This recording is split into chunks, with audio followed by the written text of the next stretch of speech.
დღეს ერთ რამეს მივხვდი. ხალხს გონია, რომ მასწავლებლობა მხოლოდ დაფასთან დგომა და ჭკვიანური სახის მიღება. რეალურად კი, იცით, ბავშვს არ აინტერესებს როგორც მასწავლებელი მანამ, სანამ არ დაინახავს რამდენად გაინტერესებს შენის. გამარჯობა. მე სალომეა.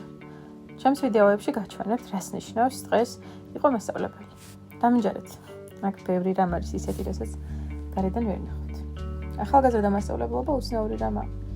ასაკით მოსწავლეებთან ახლოს ხარ და რთულია იმ საზღვრის პოვნა, რომელმაც ორივე მხარე უნდა დაგიცვათ. ეს კი ის პასუხისმგებლობაა, რომელიც ზოგჯერ ღამითაც არ მაძინებს.